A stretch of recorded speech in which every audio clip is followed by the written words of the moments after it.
And we're excited about it. I'm sorry, my mic was not on, so I'm hoping I didn't have to repeat that. So if you don't mind, let us stand for our invocation.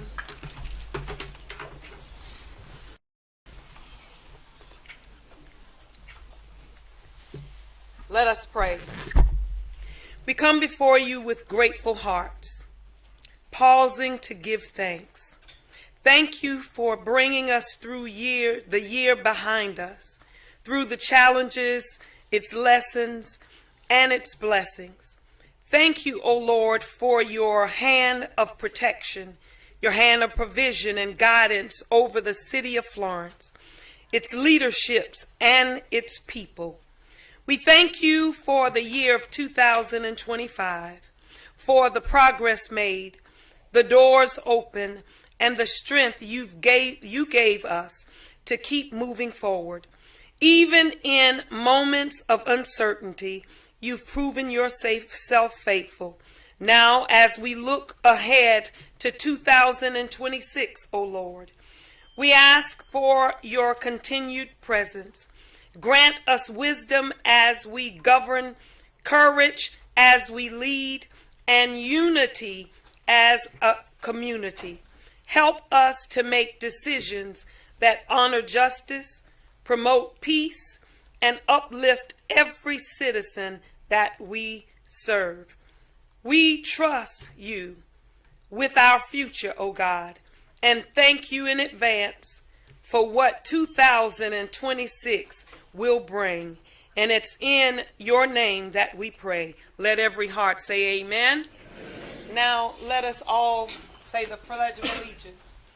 I pledge allegiance to the flag of the United States of America and to the republic for which it stands, one nation, under God, indivisible, with liberty and justice for all.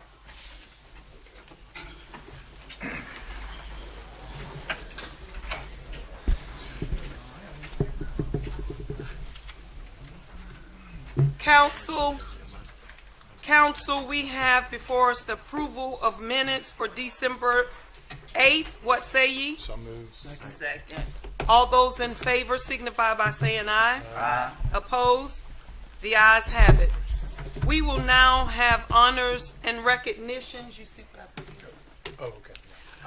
I'm going to have, Madam Mayor, a couple of resolutions we want to move up. okay, just, excuse me just a minute. There are a few that you want to move up, and what we will do, because we are so crowded, we will get the resolutions with the our 12U moved up. Is there another one that we need to move up? Yes, Jazz, Resolution 2026-04. So how about that? We'll just move the resolutions up, all four of them, right after our service and recognitions, and we'll do all recognitions together, if that's okay. So the Mayor Pro Tem will help me out. We have a number of recognitions, and so that I won't run back, the Mayor Pro Tem will call out the names. The first name is Gregory Allen, 35 years, beautification and facilities.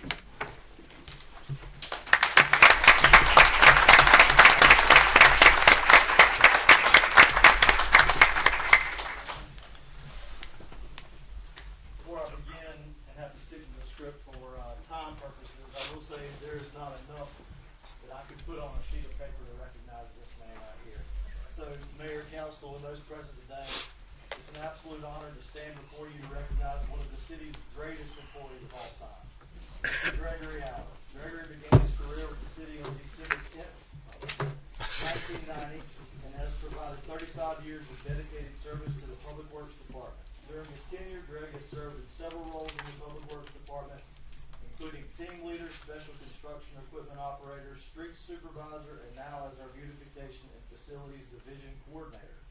Everyone has a guy for this or a guy for that, and Greg is the guy that can do it all. So if something happens in the city of Florence, a lot of faces around here, I see directors and staff members, Greg's the one they call to get it done.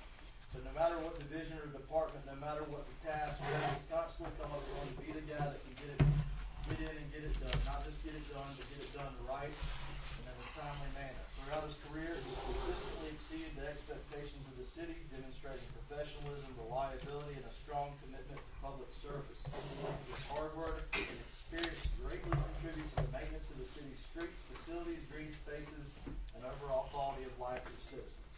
Greg's dedication leaves a lasting legacy within the Public Works Department and the city as a whole. Please join me in recognizing Mr. Greg.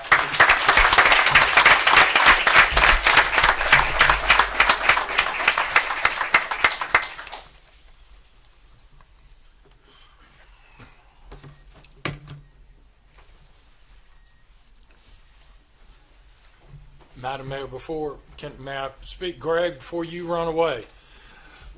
Y'all don't know this, but at the Pecan Festival committee meetings all year long, we always got to have somebody there to speak up and to talk to about getting everything just right for the Pecan Festival.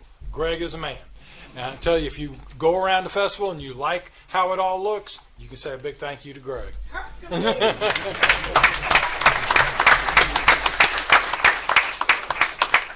Next, we have Next is Daniel Correa.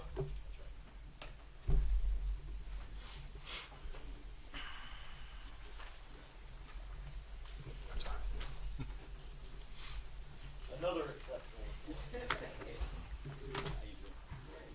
All right, today we also recognize Mr. Daniel Correa for his dedicated service to the city of Florence.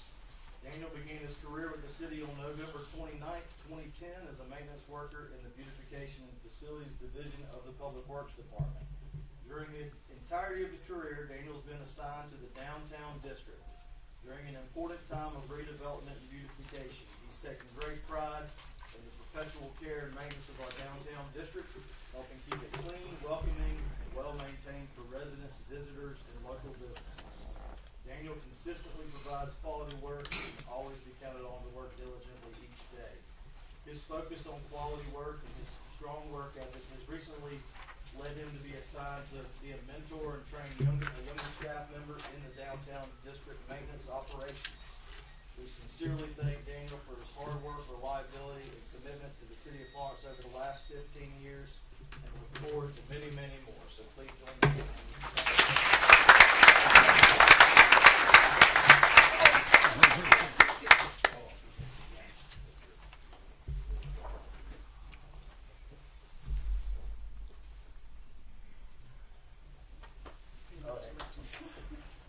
Madam Mayor, I like calling out these names.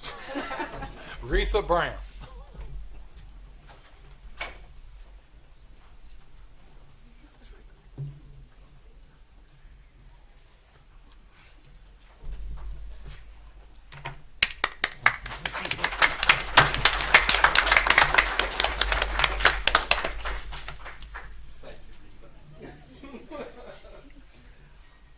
I want to thank Retha for all of her service in 20 years as an employee. She began her career with the city in 2006 as a part-time employee with community services, but part-time was not enough for her or for the city. Quickly became a full-time employee as a community development specialist, where she worked closely with both community services and codes enforcement to make huge improvements in our neighborhoods. Retha worked her way up to the position of community relations manager, and she continues her work in the neighborhood as well as directs custodial and maintenance staff in the field that assist with neighborhood cleanup and the maintenance of this building. And during her time with community services, she's seen the development and implementation of the neighborhood revitalization strategy, the positive transformation of our core neighborhoods to include housing construction, countless home rehabs, and countless demolitions through the years. She's worked diligently to provide safe and affordable housing to our residents through such programs as CDBG, NSP housing, as well as the North Point subdivision, which is nearing its completion of development. Retha's also a dedicated mother, grandmother, and in her spare time, she enjoys making old things new again, always looking for that special piece of furniture to make fresh and new again. And I also have to mention Retha's trademark address. In our work group, when we're trying to figure out what's appropriate to wear, we say, "What would Retha wear?" And if you check out the shoes, For real. she probably has a whole range dedicated to her shoe.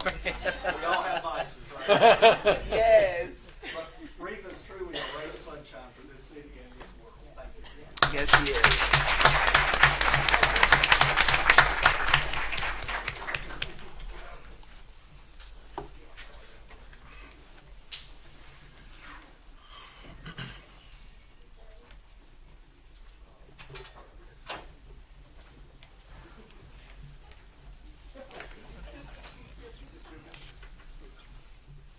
Oh, she got.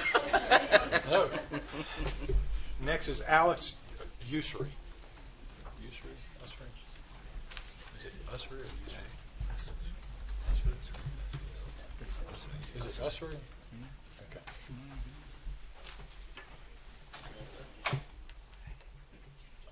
Sit dead center. There you go.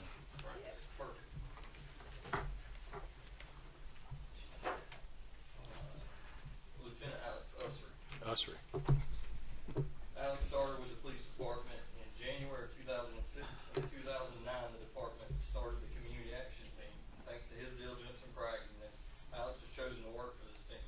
He did a lot of good for that team. I believe he made a lot of connections with this community that have lasted him through his career. Alex was chosen to work for this team because of that dedication and his proactiveness to this department. From 2012 to 2019, Alex was assigned to the Special Investigations Unit as a narcotics agent.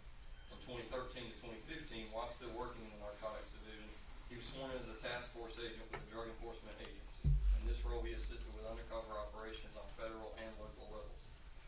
In 2019, Alex returned to the Patrol Division as a corporal, bringing with him a wealth of knowledge from his years in SIU. In 2022, Alex earned a promotion to sergeant at the Patrol Division, to work as a frontline supervisor for A Squad. In 2025, he was promoted to the rank of lieutenant, where he now manages B Squad in the Patrol Division. Some of Alex's notable achievements throughout his career, he served as a member of our emergency response team. He's earned certifications in pistol and rifle instructor, OC instructor. He's a meth lab technician and disposal certification, and he has criminal gang investigation certifications. Alex is a huge asset to this team, and I hope he is maybe up to 35 years like Greg one day. Greg's a champ. Thank you, Alex, for that.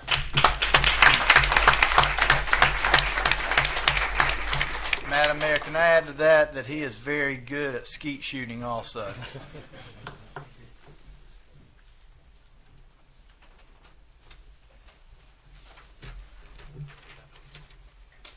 Next is John Watts.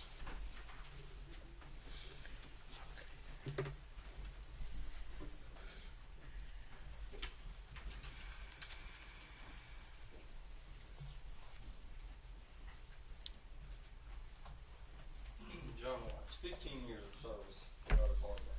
He began his career with Florence Police Department in 2010, and he proved to be a dependable young officer with the ability to learn quickly and build relationships with the public.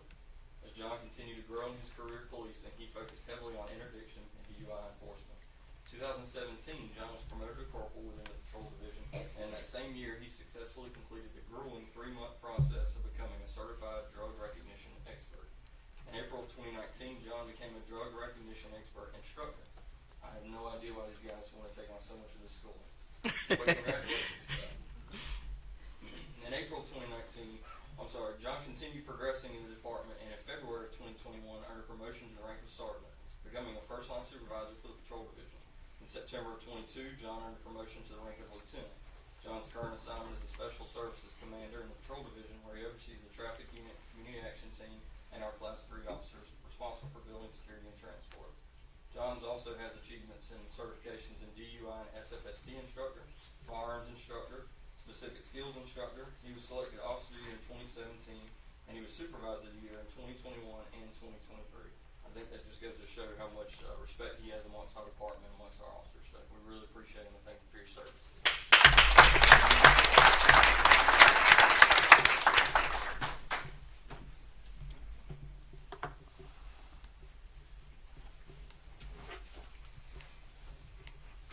Christopher Russell.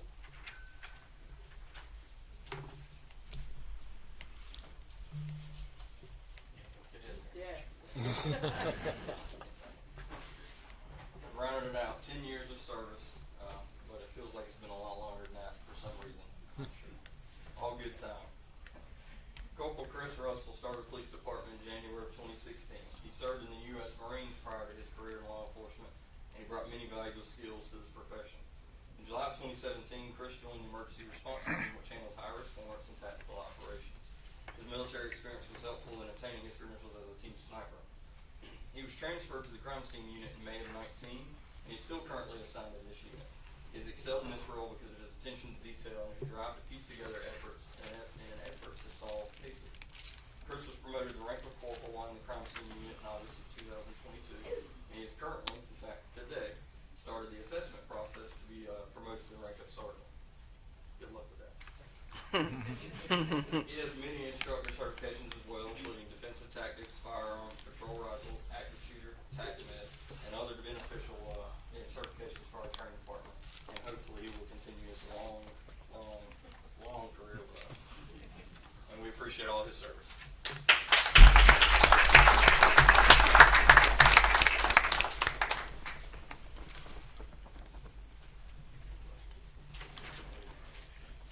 Alex McGovern.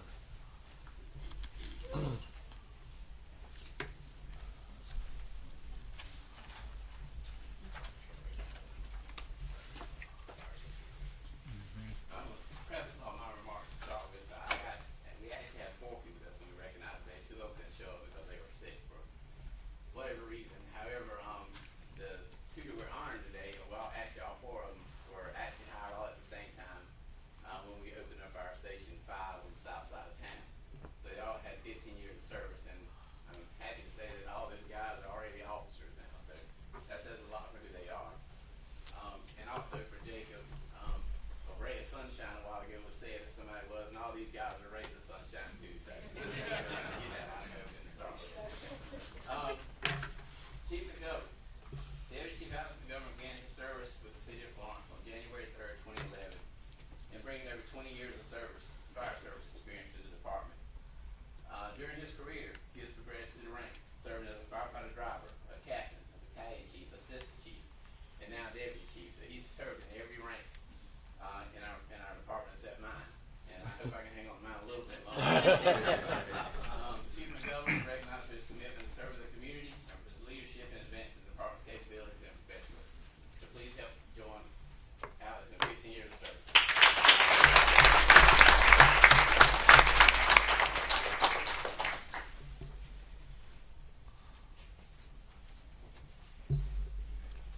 Jacob Schuler.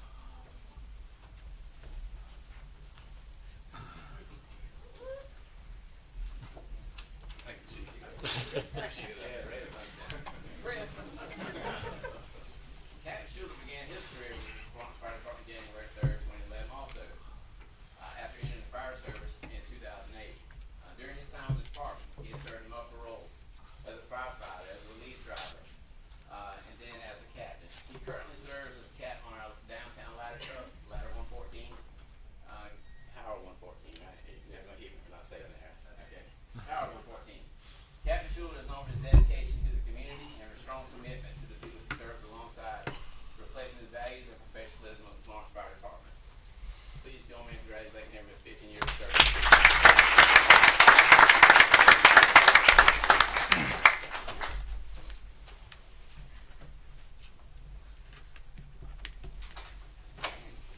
That's it. That's it.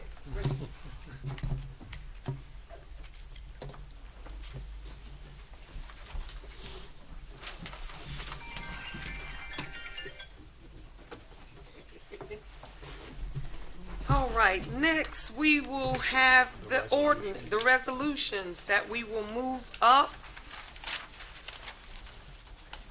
We'll start with A, resolution number 2026-01. It is a resolution honoring Smiling Scoops for their contributions to efforts to revitalize downtown Florence. Thank you, Mayor and Council. What say you? Wait. Second. Okay. Thank you, Mayor and Council. Resolution number 2026-01 is sponsored by Councilman McCall, a resolution honoring Smiling Scoops for their contributions to the efforts to revitalize downtown Florence. Whereas the owners of Smiling Scoops have established an original ice cream parlor in downtown Florence and are community-minded small business owners, and whereas the investment by Smiling Scoops is welcomed and is playing a role in the continued development of Florence's downtown business district, and whereas the owners of Smiling Scoops, Stoney and Whitney Dupree, are dedicated Chamber of Commerce members and contributors to the community's growth through their unique themed establishment.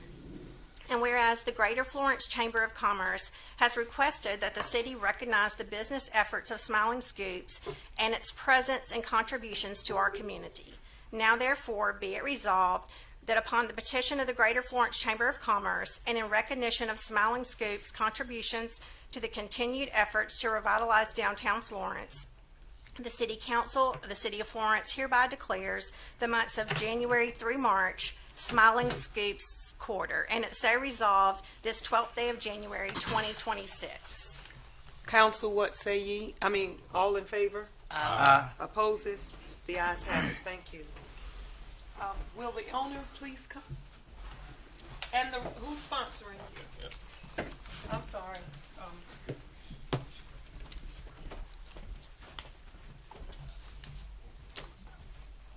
Are we all heading to Smiling Scoops afterwards for Yay! some ice cream? Yay!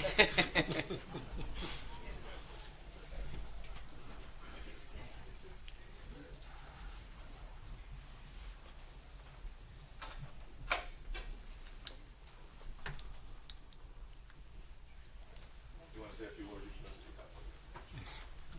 If you want to say something. Speak.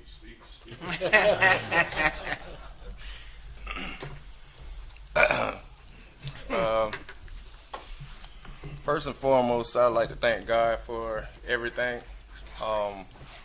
It's a great honor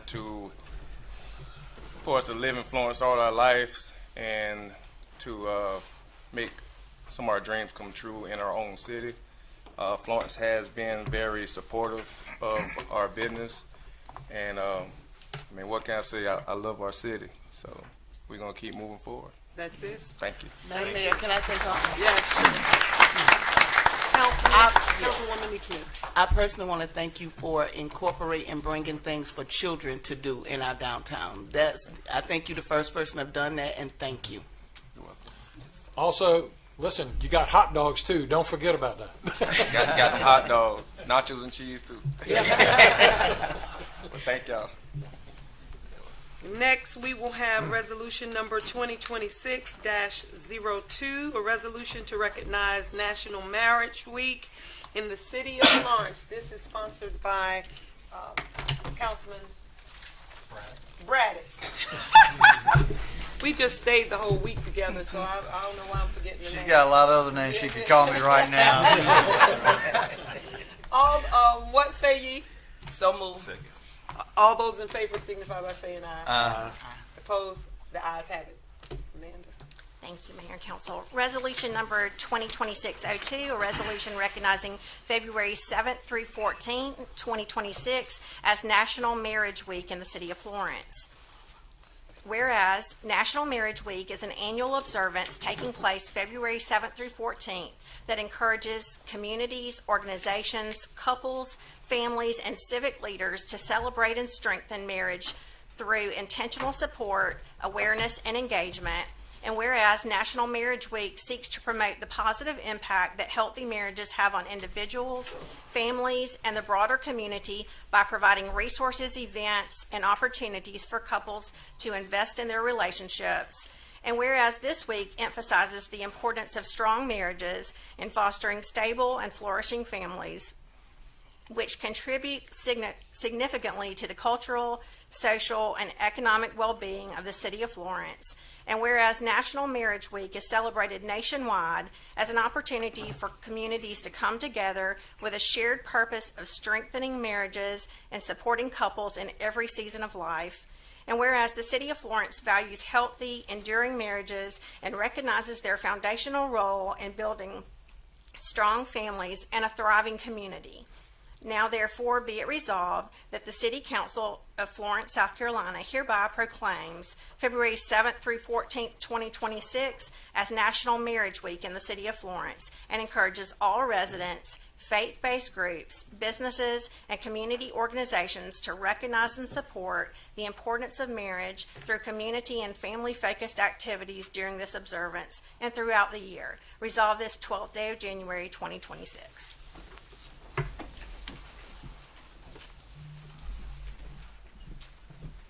Oh, will Mr. Chris Hanley come? You gotta take a picture first. Oh, take a picture. Yes. Madam Mayor, can I say a few words? First of all, I'd like to say thank you, Pastor Hanley, and for bringing this to our attention. Secondly, for all of us on council and the city manager, we all have better hats. Even Zach, but he hadn't made that commitment. He's got a better hat as well. Of course. Much better, yeah. Zach's got a much better hat.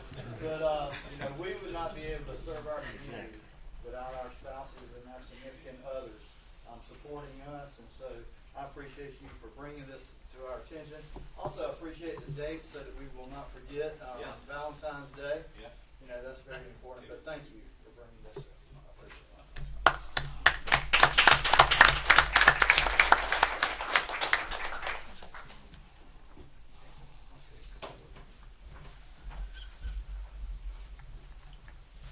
it. Emily's going to hand out something for you. City Council, Mayor, Madam Mayor, thank you for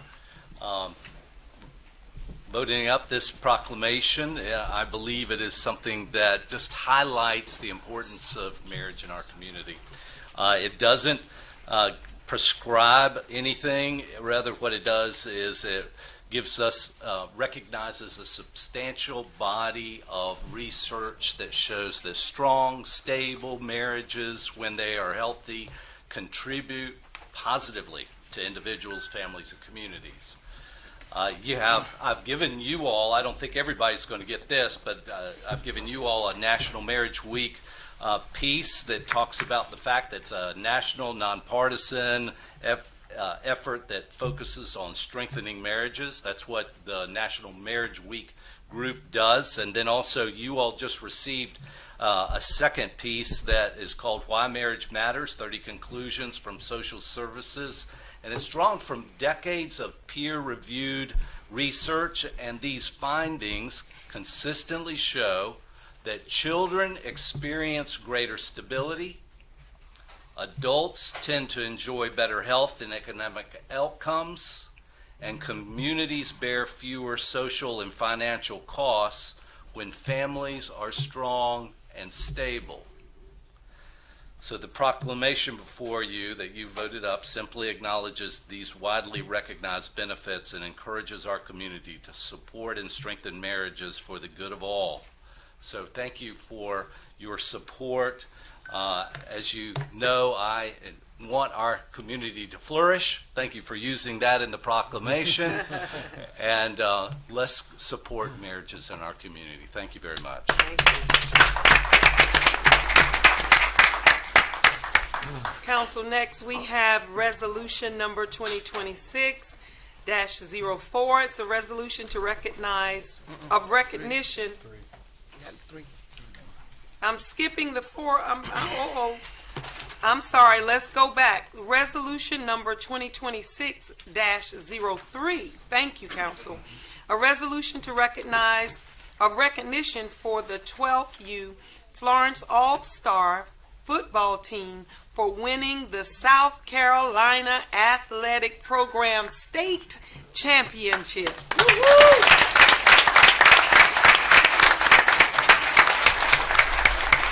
This resolution is sponsored by Councilman McCall, but council, what say ye? So moved. All those in favor signify by saying aye. Aye. Opposed? The ayes have it. Thank you. Thank you, Mayor. Resolution number 2026-03, a resolution of recognition for the Florence All-Star Football League 12U team for winning the South Carolina Athletics Program State Championship. Whereas the Florence All-Star Football League 12U team competed in the South Carolina Athletics Program State Championship, earning the state title through outstanding athletic performance. And whereas the Florence 12U All-Star Football team advanced to the state championship after winning the lower state championship on November 24th, 2025, hosted at the Freedom Florence Recreation Complex in Florence, South Carolina, defeating North Strand, Sumter, and Myrtle Beach over the course of 2 weeks without allowing a single point to be scored against them. And whereas the Florence 12U All-Star Football team faced Fountain Inn in the state championship game on December 13th, 2025 at Greenwood High School's J.W. Babb Stadium in Greenwood, South Carolina, defeating Fountain Inn by a score of 28-20 and snapping their opponent's 27-game winning streak. And whereas, under the leadership and guidance of coaches Craig Anderson, Ronaldo Cannon, Darian Rollerson, and James Woodbury, these young athletes demonstrated exceptional teamwork, discipline, perseverance, and sportsmanship. And whereas, through hard work and determination, these athletes have proven themselves state champions and serve as a positive role model for area youth. Now therefore be it resolved that the City Council of the City of Florence, South Carolina commends this athletic accomplishment and congratulates the Florence All-Star Football League 12U team for winning the South Carolina Athletics Program State Championship. Resolved this 12th day of January 2025. Council- 2026, sorry. Council, just for the record, I want to make sure this was co-sponsored by also Councilman Smith. So let's give them a hand. Could we get the 12U to come up with the coaches, please? And well, all of us. Yeah. Oh.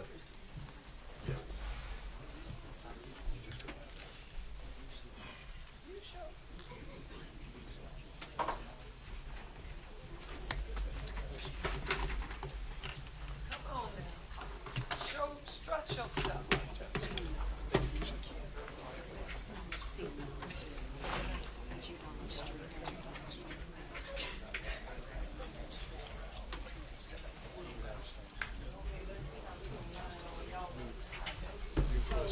Tall people in the back. People, we got come on around. Y'all come on around. Tall people in the back. Y'all move on around a little bit. Come on down a little bit. Right here to this corner. Come on all the way down. That's it. That's it.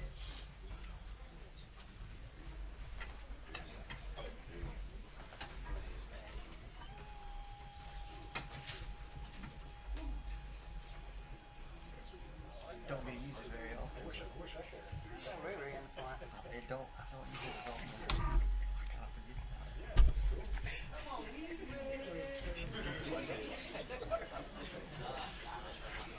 Yeah. I'm being.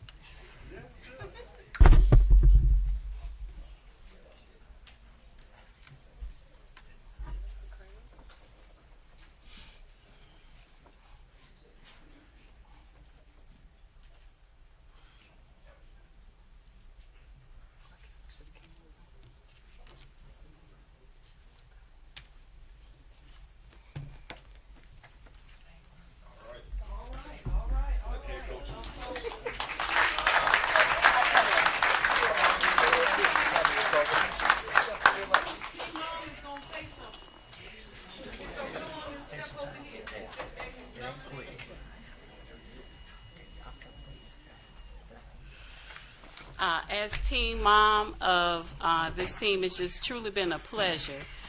These boys, the coaches have been phenomenal. They really poured a lot into the team. The parents really showed up and showed out. The players put their all into every game, and they really just pulled together.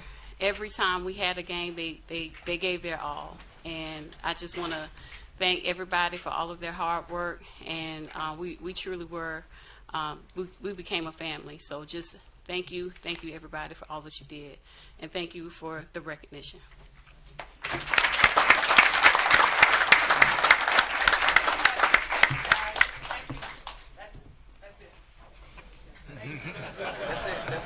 They were waiting for the check. It should have been cut right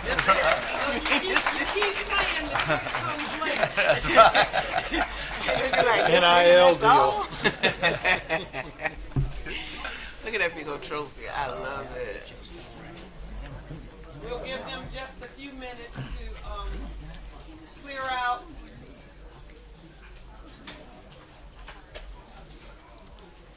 Look at my pass. I didn't even know that was on. Well, I mean, they cleared out too. We've got a lot of room to sit down now. Yes. Keep winning.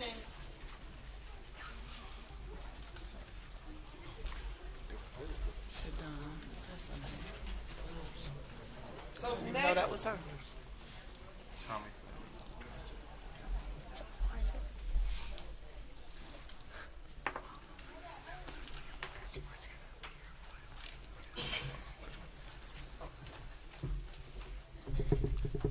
thank you so much, Council. Next we have on the agenda is the resolution number 2026-04. This is a resolution of recognition for Thomas Mitchell for his contributions to the city of Florence. What say ye, Council? So move. Second. All those in favor signify by saying aye. Aye. Opposed? The ayes have it. Amanda. Thank you, Mayor and Council. Resolution number 2026-04 is sponsored by Councilwoman Neesmith Jackson, a resolution of recognition for Thomas Mitchell and his contributions to the city of Florence. Whereas Thomas Mitchell is a Florence native who has demonstrated a deep and enduring commitment to his hometown through entrepreneurship, investment, and community engagement. And whereas Mr. Mitchell has been a business owner in the city of Florence for more than 15 years, contributing to the local economy through job creation, business development, and sustained investment in the community.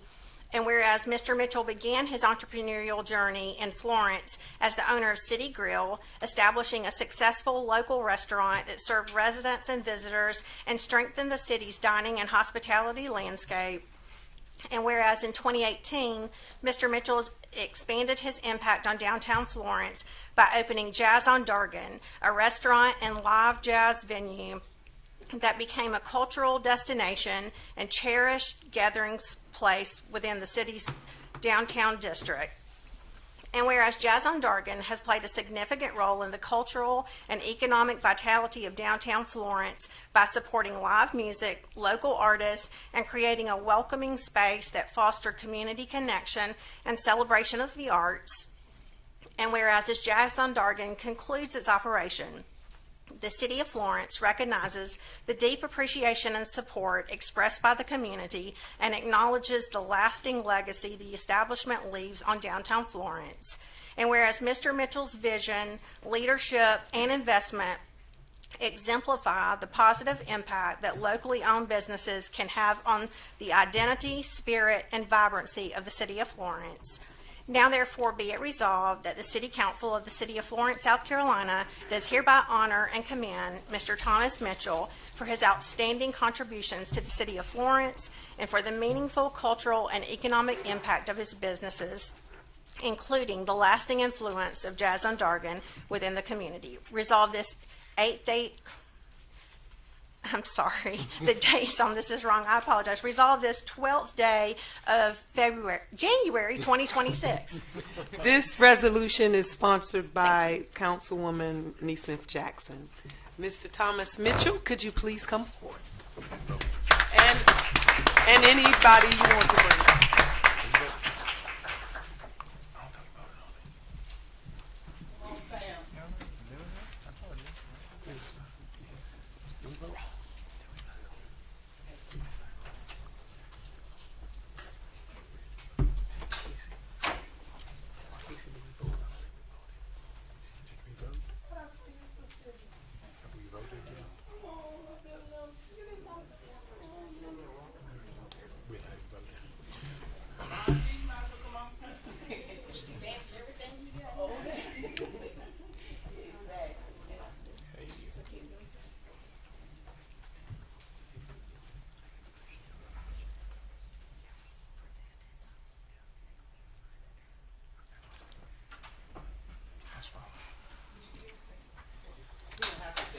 Got to. And let me just say, Tommy, thank you so very much for everything that you brought, everything that you've done to our downtown. You will be greatly missed. We're scrambling right now, trying to figure out what's going to happen. It provided a safe place for all of us, and we hate to see you go. Thank you, Tommy. I really appreciate it. Tommy, give me 1 minute. Okay. Stay right there. I did not do it. We did not do a vote, they said. So all those in favor signify by saying aye. Aye. Opposed? The ayes have it. Okay, now, it's official. All right. I really just want to appreciate everybody. Appreciate Ms. Jackson for bringing this resolution. Probably a little nervous up here now. Y'all bear with me. It's been a good journey, a long journey. Appreciate the mayor. Appreciate everybody on city council. I know each one of y'all probably been in there a time or two. So y'all help us build as we help y'all build. Yes. I really want to thank my family, my wife, who the one who endured all this. Yes, thank you. Yeah. I have my 90-year-old mother here, and she's in there probably just as much as I am. I really, really appreciate that. My sister, my nephew, and all of my customers, friends. I really appreciate y'all. I seen Patsy and Perry in here somewhere. They've been with me from day one, and I really, really, really appreciate everybody. It's going to be a tough day, but we're moving forward. That's right. And I really appreciate everybody, what everybody did. Thank you, Tommy. Thank y'all.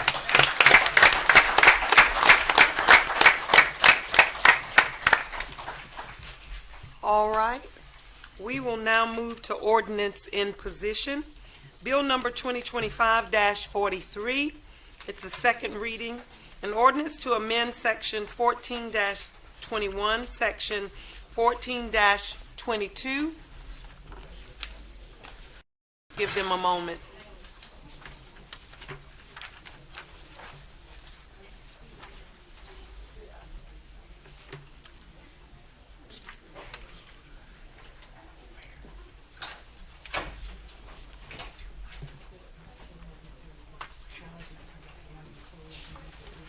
What I need, Let him do his report for housing.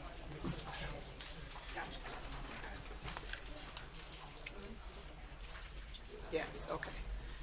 Well, let me just say this. We have an addendum for executive session, and that will be discussed. It's a matter discussing regarding personal matters. Council, if that's all right, we will add this to executive session.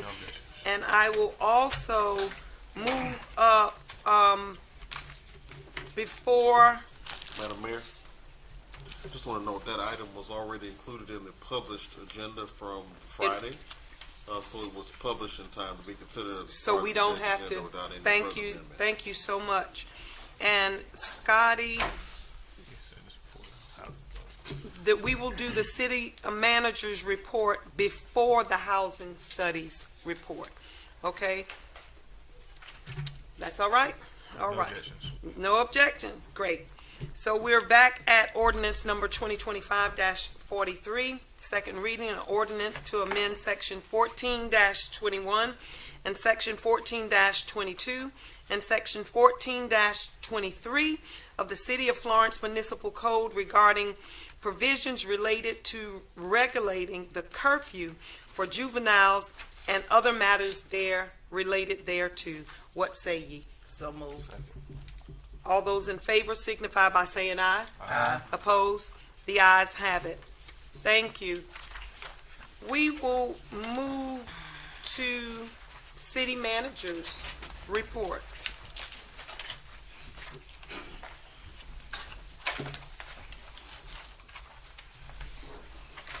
Thank you, Madam Mayor, members of council. As you've seen, we have a number of talented individuals, but I'd like to talk about one today. Our procurement agent is Linwood Fitzgerald Givens. Mr. Givens has been with the city about 25 years now. and he's with the Masons, and has 33 years of dedicated experience with the Freemasonry, including including achieving the honor of 33rd degree Mason. He served as past Master of St. Luke Lodge number 171 and in leadership roles in the York Rite, Scottish Rite, and Shrine, embodying the principles of brotherly love, relief, and truth. He was recently selected as the Grand Master of the Prince Hall Lodge of South Carolina, reflecting his leadership, integrity, and unwavering commitment to the craft. The Masons of the Prince Hall Grand Lodge of South Carolina has over 8,000 members. Their principles focus on building character and community uplift and emphasize integrity, friendship, respect, character, and brotherly love. I also like to announce that Mr. Givens has made clear that he will have all of their meetings in Florence, South Carolina, so we're glad of that. As procurement agent, he's certainly looking out for the city of Florence. So please join me in congratulating him for being the leader of that wonderful organization.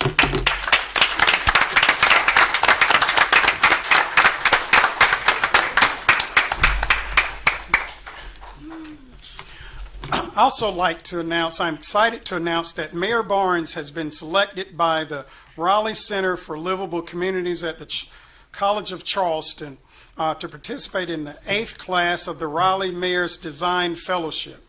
The 2026 Raleigh Mayor's Design Fellowship has 6 mayors throughout the state of South Carolina. Mayors were selected from a competitive group of nominees based on demonstrated visionary leadership and the quality of an idea for a physical project to improve community character and drive development. The Raleigh Mayor's Design Fellowship is a partnership between the Raleigh Center for Livable Communities at the College of Charleston, Clemson University's Master of Resilient Urban Design, and SC Arts Commission and the Municipal Association of South Carolina. The program equips South Carolina mayors with the tools necessary to implement projects that positively impact the built and or natural environment in their communities. Congratulations, Mayor Barnes. Thank you. That completes my report. Thank you so much. Boards and commissions will be moved to executive session. And so now we will have the Bowen National Report on Housing Study. Thank you, Mayor. I'm going to pull a switch here. Get the PowerPoint pulled up. And as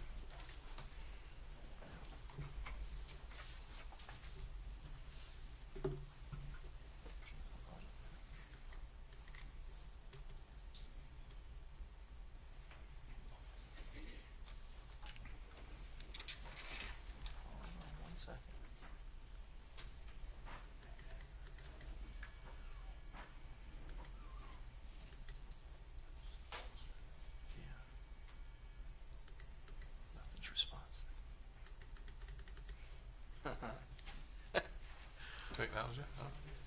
yeah, that's how it is. We got so much good news, it's just blowing I know, the we've got computer. we've got Yes. so much to go over here. It's locking up the system. Yeah, it won't let me.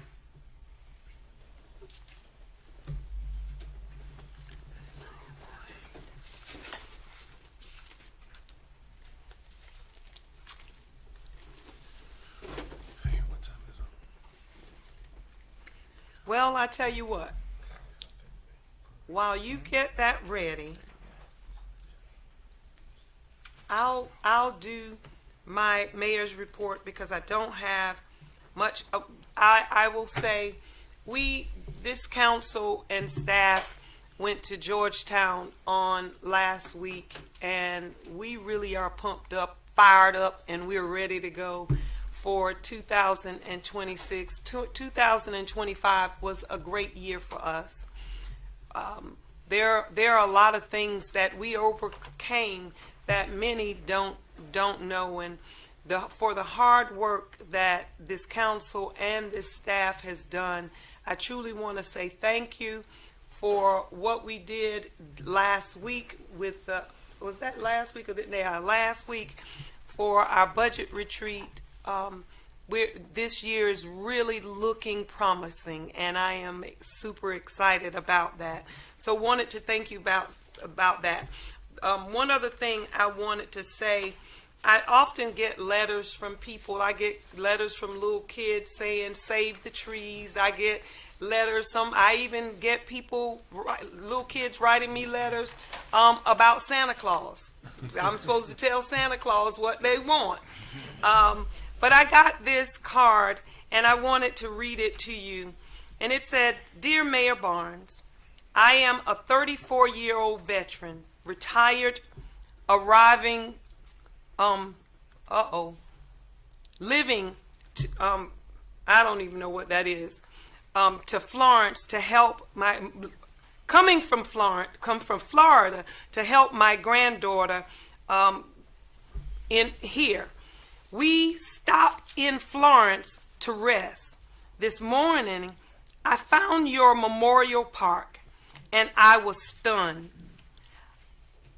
I moved 25 times in my career. Cross country, visiting dozens of memorial parks and other places. I never expected such a thorough, large, respectful, and honoring site here in Florence. But there it is. Even my beloved Coast Guards get its due, as did they are often neglected merchant Marines. Please thank all who established and maintained this outstanding memorial park.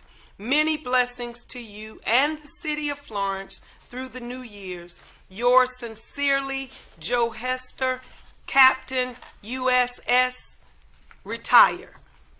So wanted to, I'm sorry I couldn't make out some of the writing, but I was really, really moved, and I know you would like to hear about our Memorial Stadium and how our visitors are enjoying such a beautiful site.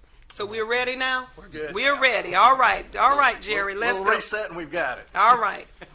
All right, well, I did want to introduce Patrick with Bowen National Research.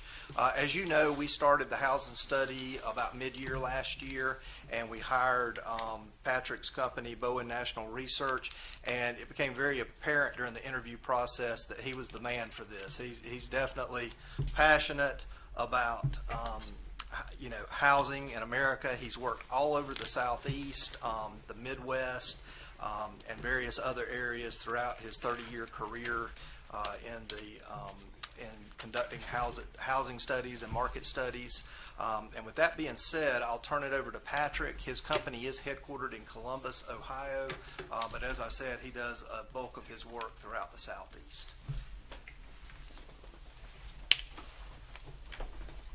All right. Well, thank you for having me.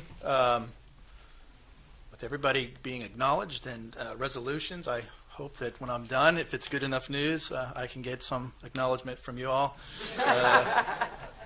But and you're the only one that's probably going to get a check. I've already been paid. So, but I'm here.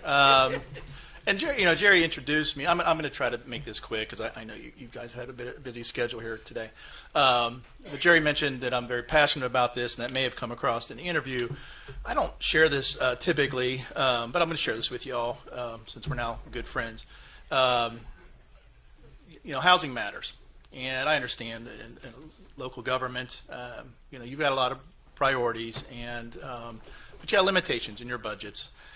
But housing makes a difference, and I'll use myself as an example because when I graduated from college, 1992, we were in a national recession. It was tough to get a job. I got married, had a kid, and struggled in life.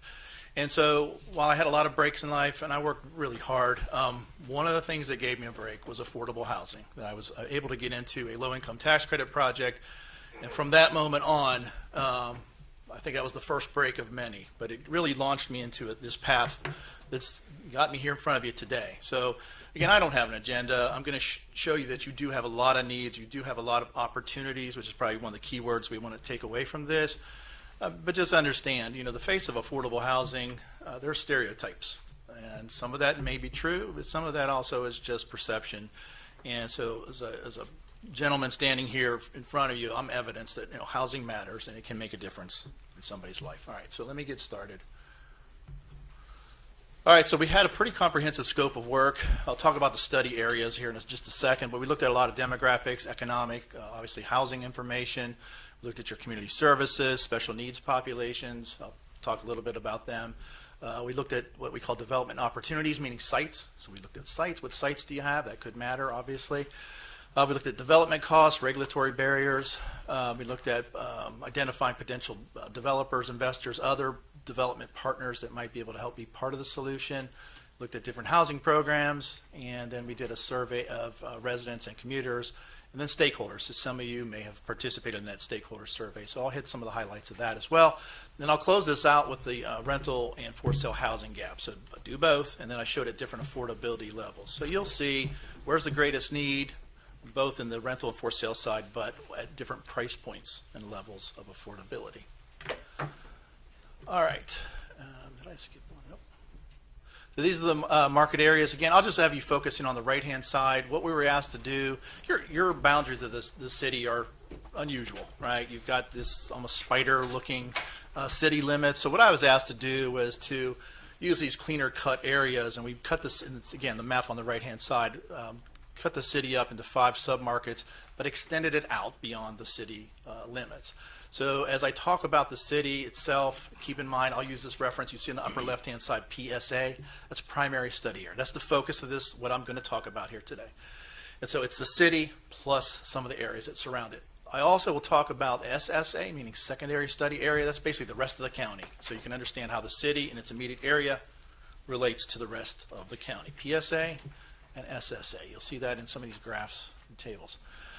Just real quick, because I'm going to really cover households, but I want to show you population information. So those that don't have a high school diploma, that's very close to the state average. All these are very close to the state average. College degree.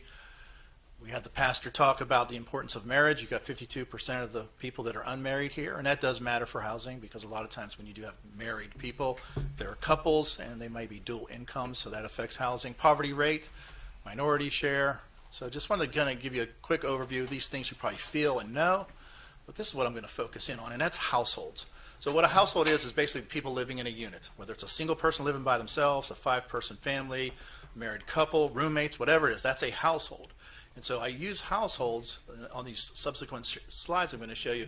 These drive the housing needs. And so this is your household growth from 2010, projected up to 2030. You've had some very good growth. And from that 2025 to 2030 period, you're going to add about 500 new households. So I did a staff presentation this morning, and one of the things I said to them, I can study the needs of the entire country, of every county across the country. If I just did household growth, I could do that in 10 minutes. I could just run the numbers and just give you the numbers.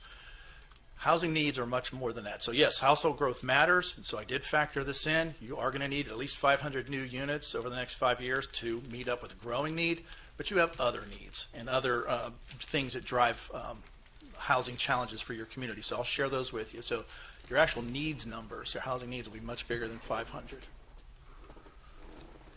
This is showing you how each one of the submarkets is growing. I marked those in the green box over the last 5 years, and then showed you where it's projected to change from 2025 up to 2030. And you can see in terms of the submarkets, it's South Florence and West Florence is where all the growth has been and is expected to occur. And even though downtown Florence and North Florence don't have any growth or projected growth, it does not mean there's not a need, that there's not opportunities. There are. And so I'll show you why that's the case. But nonetheless, you have growth in some of these areas. There's certainly going to be a need for additional housing. This is households by age. After the presentation this morning, one of the staff members mentioned to me that this was stunning to them, and the fact that the households age 75 and older was showing such growth. So the dark blue is the PSA. Again, that's the city of Florence and that immediate area. SSA is the rest of the county. And you can see for the city, again, I'll just call it the city, the PSA, that is the households between ages 35 and 44. You'll see some growth, but it's the seniors, age 75 and older, where you're going to see the big change. And so as you think as a community, how do we plan for the future? Certainly housing that meets the needs of your aging population, or aging households in this case, is going to matter. How about renter households by income? Again, projected over 5 years. The city itself and its surrounding area versus the rest of the county. Comparing those two together, where's the growth? It's in those households that make about $50,000 or more a year. So one, you're going to need additional housing for those folks. But one of the things I caution folks is you see the declines for those that make less than $50,000 a year. That does not mean you don't need affordable rental housing. You do. And I'll show you the reasons why behind that, but I just want people not to take that and say, okay, we need to stop affordable housing. We don't need it because we don't have growth. It's not that simple. So you do need housing. I'll show you what's available to the folks, lower income households, and some of the housing challenges that they face. But nonetheless, you've got all this positive growth. You're going to need additional housing for some of the moderate to higher price rentals. And here's owner-occupied housing, again, over 5 years. City versus rest of the county, where's all your growth? It's all projected for those that make over $100,000 a year. So a lot of good opportunities to do some nicer, higher end for sale housing here, but it doesn't mean you don't need entry level homes and moderately priced homes, but certainly for higher income households, you'll need housing for them. All right, so this is an example. Now I'm going to show you substandard housing. These are federal definitions I'm going to share with you. One is overcrowded housing. Believe it or not, you've got folks that are more people living in a unit that they're designed for. And if we just focus in on that peach line going across, that's the Florence study area, that PSA I was talking about. You have 704 renters and 330 owner households that are living in overcrowded housing. So you have over 1,000 of these units, people living in units that probably are not designed to meet their needs. And then on the right-hand side, it's units that lack complete plumbing or kitchen facilities. Believe it or not, we have that in the United States, and you have it right here in Florence. The numbers are much smaller, but you have 291 renters and 113 homeowners. And so this gets to quality. Again, these people are housed. So does that matter to the community? Is this satisfactory? And if it is, then this isn't part of your needs. We do quantify that because we do think this needs to be addressed. Doesn't necessarily mean you have to build new housing to solve it. That could. But it also could be, let's just renovate some of these homes that we've got people living in, or at least do something better to help them live in good quality housing. So notable number of people living in what we call substandard housing, 1,400, over 1,400 total. Here's another one. This is housing cost burden. So what do people, how much of their income do they put towards housing? Two definitions, I put them at the bottom. Again, these are federal definitions. Housing cost burden households, those are people that pay over 30% of their income towards their housing cost. You've got about 9,600 households living in that type of housing. But it's the other one, that kind of mustardy orange or yellow color, severe cost burden. Those are people that pay over half of their income towards their housing cost. That is substantial, and that is a severe challenge for folks. So again, they're housed. Is that adequately housed? And I'll say this to you all, you know, I know you have a lot of priorities, you have limited resources to put towards some of this stuff, but housing is an economic issue. And if you think about it, you have 4,400, almost 4,500 households that are severe cost burden households. The more they put towards housing costs, the less they got to spend at your stores, your retailers, your restaurants, and things like that. So this absolutely is an economic issue for this community. And these are people that are struggling, particularly those that pay over half their income towards housing costs. That's so much less money that they have available to spend towards, health care, transportation, other essentials. So significant challenge for a lot of people, and we do account for these when we do our housing gap estimates. I want to share this real fast. You probably sense some of this. You probably don't know how big the number is. The map on the left-hand side shows you got about 32,000 people that commute into this city. This is truly the city limits. 32,000 people that commute into the city every day for work. 32,000. I put on the right-hand side, then boxed in red, who are they in terms of age group? So most of them are in that 30 to 54. Most of them make over $3,300 a month, so about $40,000 a year or more. So these are not low. So you do have some lower income households or people that commute in, but a lot of these make pretty good income. Again, one of the things I try to tie this to make people understand is, you have 32,000 of these people that come in here. They come in here to work every day. Maybe they buy lunch here, maybe they get gas or whatever, run some basic errands, but most of that income they take it back out. They're taking it somewhere else. It could be somewhere else in the county, but some of these people are going well outside the county. In fact, I put in the upper left-hand side there of that map, you have about 9,900 people that commute in here. They're traveling over 50 miles a day. So they're traveling a long distance, and I can tell you just from experience, while we didn't survey your employers, which we can do, we've heard from employers that is one of the worst challenges they have, because they've got these people that travel long distance. At some point, some of these people are not those people that make $3,300. They're the ones that make something much lower. They can't sustain this, right? The transportation cost alone is such a burden. So it's a major challenge, not just to them, but then that affects your employers too, right? Because then the employers are having I got to replace them. I got to keep replacing them, and that's been a big challenge across the country. So I wanted to share this with you because I think it's an important part of the story, because these are also people that could become your residents at some point if you had the housing available to them and it was affordable to them. And I'll show you in a moment. You don't have much for them to Can I choose ask from. a quick question on that one? Yeah.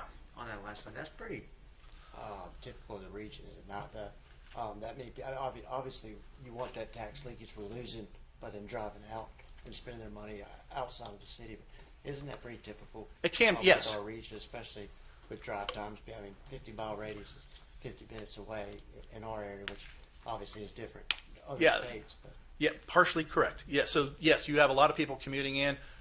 Most cities of your size, yes, more of their workforce, in fact, in your case, it's probably about 80%, are coming from somewhere else. They're not local. So that's correct. Where you're a little bit different is that, again, that box in the upper left-hand side, I put that 9,900, you have about 25%. That's 25% of the people that are commuting in. That's high, that travel over 50 miles. So yes, you have a lot of people coming in. That's normal. The distance is abnormal, how far people come. So a little bit different. Okay. thank you. Good question. All right, so let's get into the supply. Can people move here? What do you have? This is apartment properties. So this is multifamily apartments. This is where my staff actually called and talked to property managers, actually visited a lot of these properties, over 4,000 units, 149 are vacant. Where are those vacancies, though, in that column of total vacant? I broke these out by market rate, meaning just unrestricted. Landlords can charge what they want. But then you have tax credit housing and government subsidized, so those are more affordable rentals. So if you go down the table, it becomes more affordable. You can see you have very few units available, 13 total among all those government subsidized, and tax credit units, probably 800, almost 900 units, you have 13 available. So not very many of those available. That's a challenge for the community, right? That's the bulk of the workforce. I'm going to show you in a few minutes what the workforce earns, the bulk of the workforce, and what they can afford. So keep these vacancy rates in mind as I show you this. Again, affordable stuff, not much available, and even some good wait list, large wait list. The other thing I want to mention quick is on the bottom right-hand side of that, in that red box, I put 3.7% for vacancy rate. What do you want that to be? Right? For a healthy market, you want that to be about 4 or 6. You want vacancies. You need vacancies so people can move around. People can move into this area. Your families' lives change. They need to move out, get your millennial out of your apartment and into somewhere else. So you want some vacancy. So you're a little bit below where you need to be, but definitely among those affordable housing options. This just shows you those vacancy rates by each one of the submarkets. And then again, I put in red anything that was under 1% in terms of those market rate tax credit or government subsidized by these submarkets. So a lot of zeros showing up there for the affordable stuff. So this isn't really concentrated in one part of the town. You really have a citywide vacancy challenge. You don't have very many vacant units. And then I want to share with you rents. And all I'm going to ask you to do is keep these rents in mind when I show you the workforce in just a few minutes in terms of what they can afford. And I'll just point to the Florence study area, the peach colored row. So anywhere from $962 up to $1,385 are your rents, with most of those being over $1,100. So keep in mind, over $1,100 is kind of a typical multifamily rental. You got to make about $44,000 a year. A lot of your renters do not make $44,000 a year. All right, so if you can't rent an apartment, what else can you rent? We call these non-conventional rentals. So I put in the very top there in parentheses, these would be houses, duplexes, mobile homes, a unit over, anything that's not an apartment, it's a non-conventional rental. This makes up about 2/3 of your rental stock. What you see in this table, the top half is the PSA, the city area, and then the bottom half is the rest of the county. These are what's vacant. So my staff's very, very good at trying to find these. You have about 167 of these available. If I compare that to all the non-conventional rentals, I put in a vacancy rate of 2.2% in the red number there. Again, you want to be 4 to 6. You see a theme here. It's yes, sir. We just changed the accessory dwelling ordinance, correct, City Manager? That's correct. Would the impacts of that change be reflected in this report? And if not, how many units did we think that would impact by adding those back? Because that would mostly be the studio and the one bedroom. Well, I'll answer the first part. I don't know when that got changed. This survey would have been August, September. Yeah, so that would have been prior to that change. Do we know how many units that added back by changing that ordinance? I'm not sure. Very, very few at this point. I think we probably had, less than 10 at this point come through our office for approval. So yeah. But I think more will trickle in. Do we know how many units possibly it would add back? And maybe is it a lack of just getting the word out? It could be some marketing that we would need to do to get some of those back in use, yeah. Right. Something that we could maybe send out in a water bill or something like that, because 2 studios, one in the bedrooms, we're squeezing out the Airbnbs, you know, and but we are. I mean, if they're 28 days and better, they can do that. But some people, you know, that could change, you know, how they want to do that in terms of profitability. But I'm just wondering if that had any potential, if there's any potential impact that could have, because that's when we did that. You know, everyone said if we make these changes, that we're going to remove a lot of these accessory dwellings, and to have only 2 studios and 7 one-bedrooms is a direct impact of changes we made into UDO, you know, that eliminated those, and now we're making changes to bring them back. But it changed the market, it made the prices go up, you know, there was a lot of direct impacts of that. Do we know, you know, what the inventory could be out there that could change? Have any idea? Not really, and it's pretty hard to tell. Our very first zoning ordinance back in 2008 did not permit it. So we've had a lot of those kind of flying under the radar and not really being advertised because they weren't permitted. That's typically found in more of our historic neighborhoods in the Maple Park, Timrod Park, East Florence, you know, in all those older type neighborhoods that have that kind of infrastructure already in place with some of their detached garages. So I think we anticipate that starting to occur more and more as new construction happens, but we really don't know what kind of impact that's going to have. Or is there anything more that we can do to encourage it? Because we do a lot to discourage it. But this is mother-in-law suites. This is where family members live, college students live, and I don't think, correct me if I'm wrong, we got 3,000 houses in permitting, or 3,000 units in permitting. How many of those are studio and one bedrooms? Very few. Right. I mean, you're just not going to. Developers aren't doing studios and one bedrooms. And it just seems like we have a huge gap in that, and the only thing that we can really do is to encourage people to apply to get out from underneath the radar because they've been scared, and to loosen up some things where someone can put a house in their backyard in a neighborhood for a family member or someone like that to live, because those aren't going to be built. Is that part of the rental registry? They would. Okay.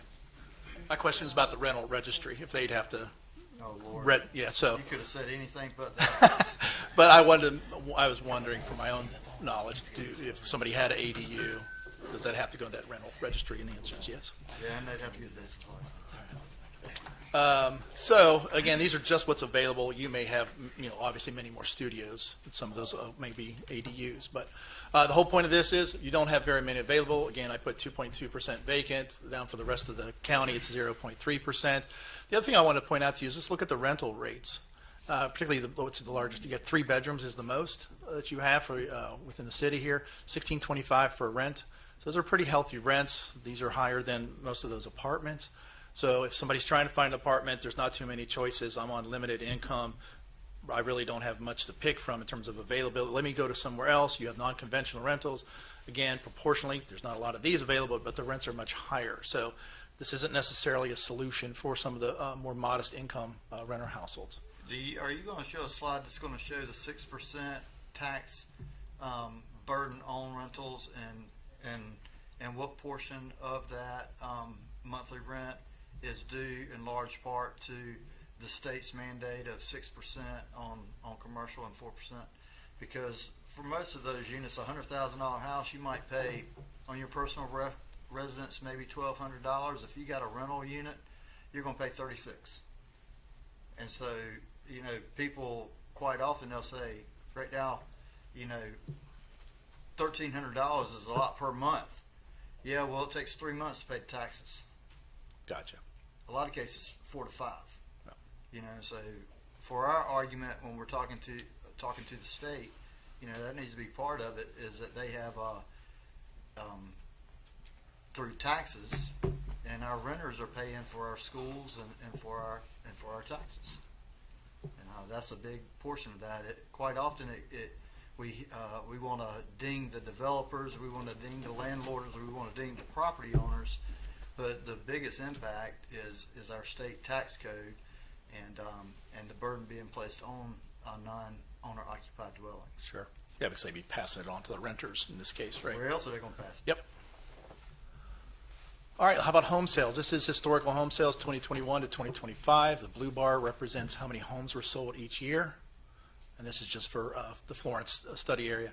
And then the median sales price that I show on there starting at $200,000 and going up to $253,000. So you can see we're in 2022, 2023, things kind of leveled off, definitely leveled off on prices, but even the volume of homes that were sold. And then, you know, that's right when home mortgage interest rates kicked in, kind of did their thing, slowed things down for a bit, but now you can see your home prices are going back up, $53,000 over the last 5 years.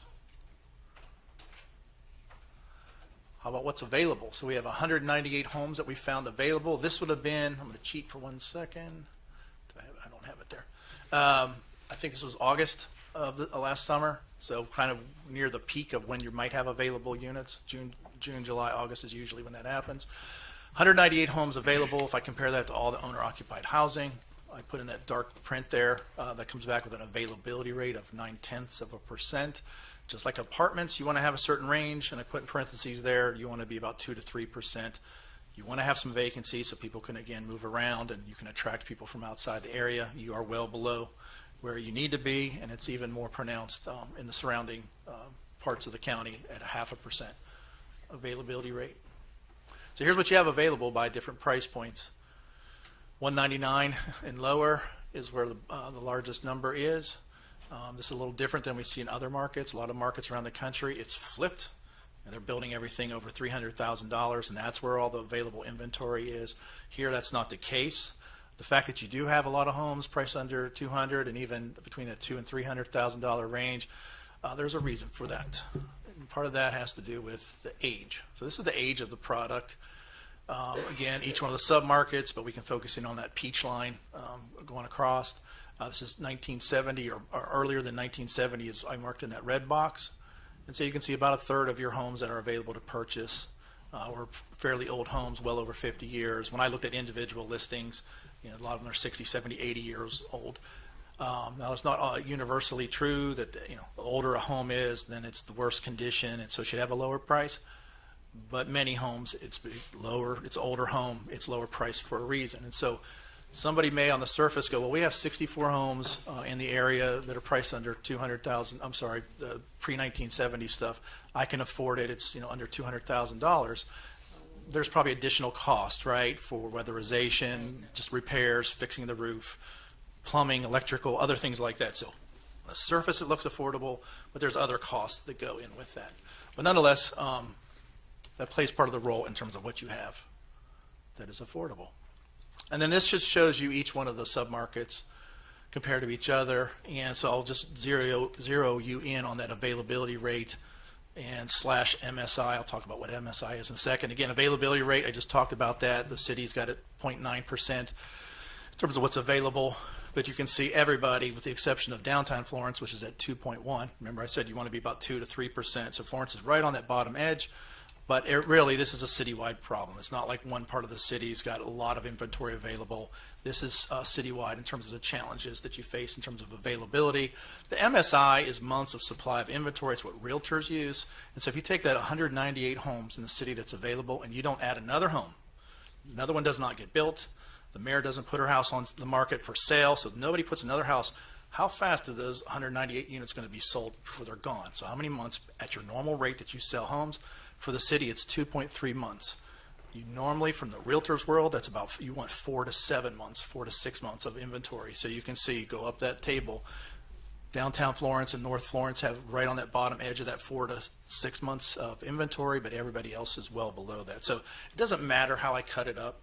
The message is you don't have much available. We also looked at senior care facilities, independent living, assisted living, nursing homes. Just in the red box, I show you what your occupancy rates are compared to, if you look just to the right, that is what's normal for the national average. And so the point of this, you are either at or above where you should be in terms of occupancy, but you have so much growth. Remember that one slide I showed you, the households age 75 and older, that's where all your growth is. And so this is a segment that I certainly would be looking out for, whether it's apartments or condos or something for seniors or any of these senior care facilities. I think it's going to be something that this community needs, and certainly be a good development opportunity for a developer. All right, if you don't remember anything I tell you, all right, and I understand you got a lot of stuff I've thrown at you plus other things that are coming at you, this is the one I'd ask you to just to kind of focus in on. So this is your top 35 occupations. I couldn't fit them all in one slide, so I just did this as a sample. It's about half of them. So these are not cherry-picked by us. These are just, again, these are the occupations that make up the most occupations in your area, most employed people. And so we'll do retail salesperson, I marked in red. So the annual wages typically is about $22,000 for those that are at the bottom quarter. And then at the median level, the midpoint, so either 22 to about 28,000. You could say that's kind of typical for a retail salesperson. What can they afford in rent? Anywhere from $566 to $720. I showed you those rents before, where most of your rentals, whether they were the apartments or those non-conventional rentals, the houses and so forth, everything was over $1,100. Now, I will caution folks too, though, this is one wage earner, okay? And a lot of households do have 2 wage earners, or maybe sometimes 3. But the point is, you better have a second wage earner. You better have some other source of income. It's going to be really tough for you to afford to work here, work and live here. Same thing for home ownership. You can see at the lower quartile, about $75,000. At the median, about $95,000. Yes, you have some homes priced under $200,000, but most of it, if you took the rest of them, most of your homes are priced over $200,000. So you can see where that would be a challenge for your workforce to get into home ownership. Again, if you doubled it, you might make it. Triple it, you're in better chance of getting it. But a lot of these folks don't have that kind of additional income or a person earning money to help out. So the affordability of housing and how it impacts your workforce, I hope, comes across through this study and this presentation. All right, the last few things I just want to go really fast through because I know I've taken up a lot of your time. We looked at 62 properties, or found 62 properties that are potential sites. Not all of these will ultimately be viable, but the point is you do have sites that represent development opportunities for developers to come in here and do something. And so we do list all those properties, what their zoning is, the acreage, all that kind of stuff. If it were me and I was promoting this area for opportunities, this would be one of the things I would want to make sure I get out to the development and investment community. Another thing we were asked to look at is development costs. I try to make this as simple as I can. There's a lot of stuff in our study that we cover this. But in the end, we looked at these, roughly 8 categories that affect development cost. I put an X in there on the left-hand side if you are at a disadvantage compared to, I think we looked at 12 other communities in the region. If it's a check mark, you are in a good spot or actually in a competitive advantage. So you can see the only thing that you're really out of line with is land cost. So for everything else that's tied to the local government, you guys are doing it. You're in line. You've made this community competitive with the region. It's the land cost, and certainly that does affect what developers are ultimately going to charge in rentals or home prices because land prices are just too high. Again, with that, you factor in another thing that that we're impeded by is the fact that we have what's called clawbacks. I don't know if that's the right term, but basically if a developer buys a piece of farmland and then converts it into a housing development, then they gotta go back 3 years and pay taxes on that farmland as if it were a housing development. Does that factor into the land cost decision? So the land cost is It's truly in just it- in whatever its is sold. excess minus that. Not even counting that. We're Correct. already high, not even counting that. Correct. Which is a huge impact on our development, because landowners, they're not looking to, you know, if it's farmland, they're gonna pay farmland taxes, but the fact that we have to go back 3 years and pay taxes as a new development also impedes affordability for the local municipalities. How much more do you have to? I don't want to rush you, but I'm going to go fast. I promise. I don't know. I don't. no, someone has a question, but I wanted them to kind of get the study out, and then we could ask some questions if that's so. Less that than you 10 can- minutes. Yeah, great. Okay. Yeah. Maybe even faster. Okay, so this is other. We're done with questions. No. Okay. So these are other things we looked at. I won't go through them because, again, this would take up time. We looked at community services, so where are your shopping, employment opportunities, things like that that would affect housing. We looked at special needs populations. I listed those and how big those are. We go into the study and talk about what housing is available to those groups. We identified over 75 development partners, so there's people out there that could be part of the solution. We identified those. Different programs, whether it's federal, state, or regional stuff, over 70 of those were identified. And then we did look at your regulatory provisions in place, and really you don't have anything in there that was so overbearing that we felt like, okay, this is holding back this community. So again, your zoning and things like that didn't seem to warrant any concern. These are stakeholder and resident survey results, just the highlights of those. The quick takeaway is it's affordability, availability, things I've already shared with you. Well, these groups that we surveyed are saying the same thing. What kind of housing is needed? I cited them, both of them. It's more affordable rentals and more affordable for-sale housing. For the stakeholders, probably the things to cite on there is the development barriers. What were the stakeholders telling us? It's infrastructure cost and development cost were challenges for them. And then for the residents and commuters, again, negative market issues. It just gets back to common stuff. It's high prices, rents, mismatch of wages and housing costs and things like that. So nothing surprising that came out of this. Is pretty consistent with what we see in other communities. And really reinforced a lot of the data points that we had.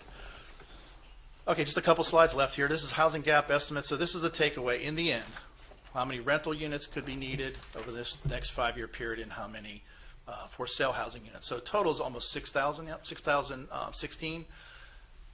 The thing I got to stress, and it's the text at the bottom there, is this does not mean you have to build 6,000 units, because it'd be tough to do that. It doesn't mean you can build 6,000 units and you're going to solve all your housing issues. Some of this is new construction. Some of this is repair and preserving the existing housing stock.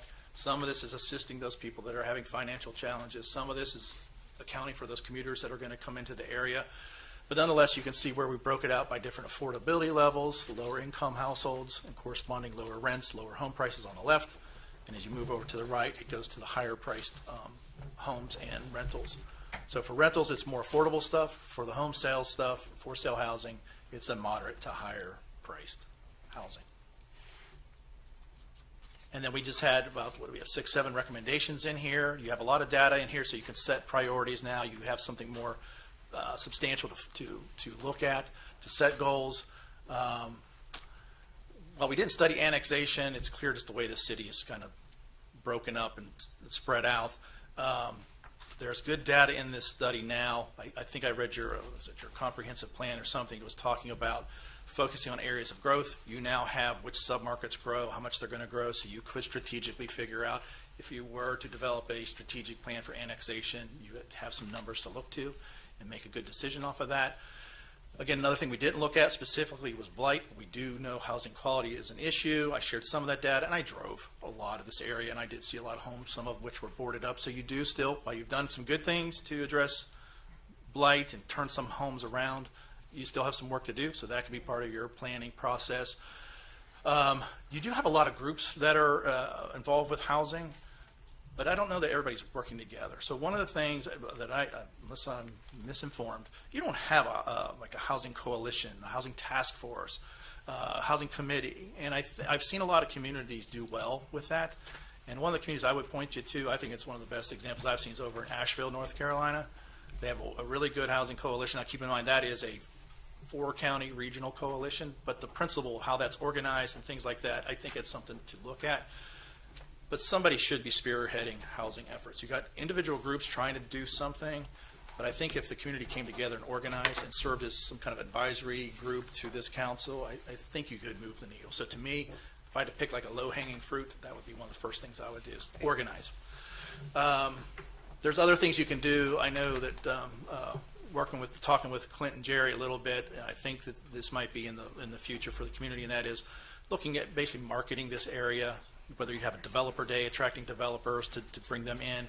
There's really good examples of materials that I've seen other communities put together. So again, I can share that with y'all or these gentlemen to do something like that. We addressed infill lots, even though that wasn't a focus of the study. I think that's something y'all should address. And then certainly there's something you probably could do. Again, your zoning is fine as it is. It leans towards, like every community, it leans towards single family development. But I think if you're trying to really make an impact and move the needle on housing, you really should look at multi-family housing and what can we do, particularly like townhomes and things like that. And that could be condos, it could be for sale stuff, but it could be apartments as well. But I think you could make a dent in housing, because if you just keep kind of going the way you are developing a lot. I think you could do more, and there is a lot of potential. So I would leave you all with that. Look, there are some concerns, but you are no different than everybody else. You really aren't, right? Everybody's facing this. Is a national crisis, so you have the same similar challenges, but there are a lot of opportunities here. So the other message that should be going out to the people outside of this area is come to Florence. We have opportunities. We have needs. We have sites.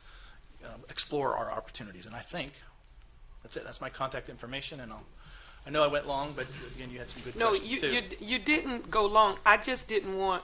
I didn't want a lot of conversation with you giving us the information. I wanted you to give us the information, and then we talk. Gotcha. And so, Councilman McCall wanted to say something, but Mayor, if I may, Clint, no. I did want to bring up the fact that when we were kind of in the middle of all this with this study, at that time the battery plant had been placed on pause, so obviously we removed that portion from consideration as we work through this. I think we will continue to allow things to progress there, and Patrick's been very generous in saying once there's some more confirmation, we get I guess a better projected timeline. At that time, we can update some of these numbers as well. Great. Okay. Right. First, thank you, and thank you for the study. This is not. It's like I'm a nerd for things like this, so I wasn't bored at all going through the study. But what I would say is that I think North Charleston did one, and I think they had similar numbers or similar concerns. So therefore, I think the Community Development Committee requested the same study get done, and because oftentimes what we're hearing was we'll see a multi-family unit come propose to us for a zoning change to get built, and then we'll have this gallery here packed with people saying no, not in my backyard, or well, they don't say that. They say, well, traffic concerns or water problems and things of that nature, and they always say we didn't have a need for multi-family units.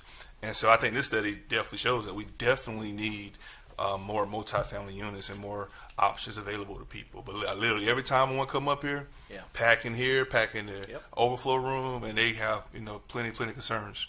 But I want to break it down in a more simpler form. Right, a millennial comes to me and say, Quez, I want to live in Florence, but I have more opportunities in Columbia, Greenville, Myrtle Beach, and also it's cheaper to live in Columbia, Greenville, Myrtle Beach. Could you give us a small? You give us, there's a lot of data points in there, but can you tell me why is it more expensive or similarly equal? I think we're higher than all of them, but why are we higher in Columbia? Why are we higher in Myrtle Beach? Why are we higher in Greenville? I know you haven't said those areas, but why are costs per unit, apartments, anything, it's just high? Yeah, I can't speak to those other communities because we didn't study them. Well, I showed you their development costs, right? Everything you all have done, your different fees, your tap fees, your building permit fees, all that stuff is good. It's competitive. It's in line. Sometimes it's even your taxes lower. So those things should lead to lower development costs. But it's those land costs that are higher. So what do you do as a community about that? Because that's not your land, right? You can't control that. But there may be things you can do to at least offset some of that, whether you're lowering some of your fees, whether you're doing something called density bonuses, like, look, if you put some affordable housing into this multifamily apartment project, we'll let you do more units. And that makes that more viable for the developer to do that, even though the land costs are pushing them towards doing higher price rentals. So there are things from the governmental side that you can do to a degree to offset those land costs, but those land costs are proportionally high here. So. And it sounds like that's for newer units. We definitely want to take a look at that. Yeah. But what about for it now? Like existing units right now, someone's looking to rent or purchase a home now. What are some things that we should be looking at to see? I mean, I don't know if it's possible to lower those prices, keep us competitive with those other cities. And one of the reasons I think that you're having a problem with affordable rents and even for home prices to some degree was one of the things I showed you. You don't have much available, right? So you do need more inventory to kind of make more competition to make this so that, okay, developers can't keep raising their prices at these exorbitant amounts.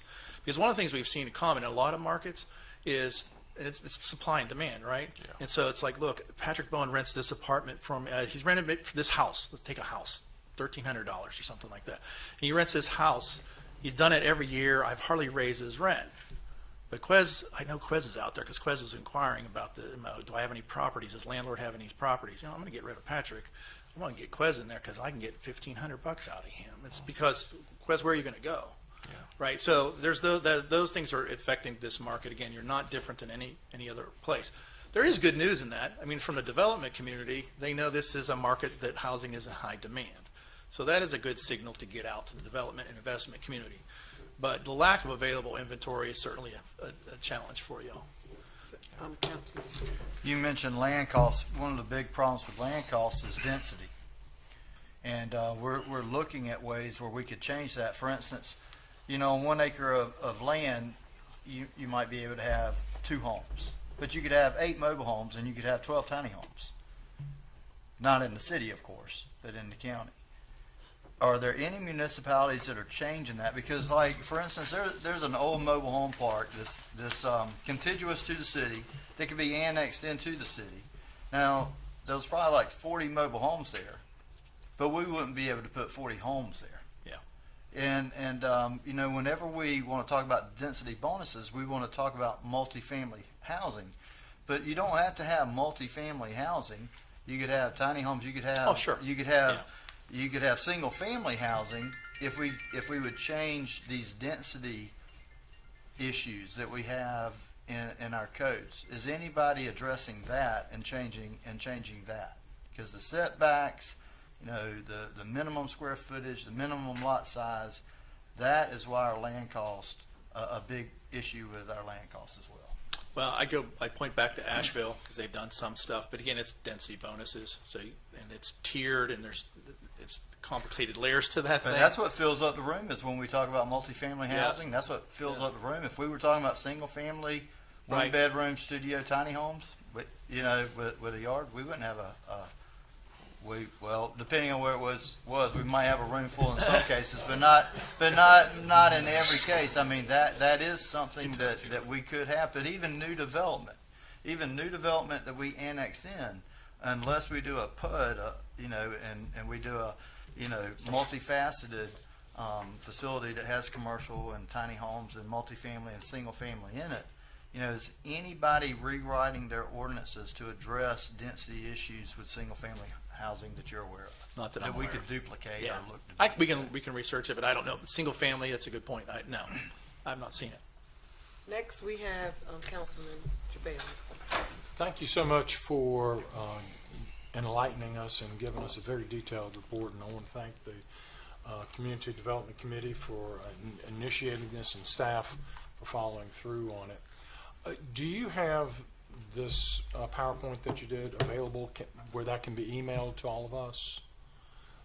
Is that They, something? they have it, so yes. Yes, if y'all, if we have the book, but the PowerPoint. Yeah, they have both. They have both Yeah. the report and the PowerPoint. So we have the report, but the PowerPoint is a more Yeah. condensed version Yes, sir. of that. Yes, sir. And appreciate that. Thank you so much. It's very powerful information, a lot for us to quote unquote chew on. Sure. As we go forward. Next, Councilman Chipper Smith. I know during our budget session, we actually talked just a little bit about housing. And I guess it'd be more of a question for Clint. During that session, we actually got a charter graph. How many houses are actually being permitted or under construction? And what I mean by that, could we break it down for how many developments are multifamily and or single-family homes? I can give kind of round numbers. We have that data that we've been tracking since 2018, so those are in various stages, either complete, under construction, or under review and permitted. So it's at various different stages. Right now, within our water and sewer utility franchise area, essentially those that we serve, we're 8,700 units, I believe, total since 2018. We've seen, based upon some of the recent work, we really had a very busy 2020, 21, 22, 23 as far as approvals go, and now it's just a lot of seeing those phases being built out. So I would say about half of that we have either just finishing up or proposed, and we'll again, with some of the economic announcements, people have kind of jumped at hitting pause for a few minutes just to see how things play out. But we have very good data on that, and we suspect that it will start to pick back up, especially now that we have this hard data that we can put out to our development community and to our residential, those that live within the community as well. Councilman McCall. One more small. I'm sorry. You weren't Well, I just want to thank the Community Development Committee, as far as the mayor and Councilman McCall and the staff, because this has been a major concern, and I know, again, me and Councilman McCall have talked about this because we get the same questions.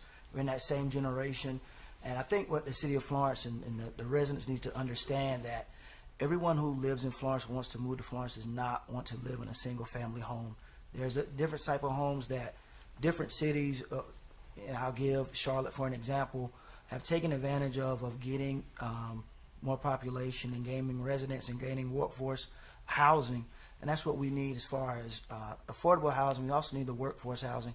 Again, my generation, and I won't just say mine, but not everyone wants to live in a single-family home.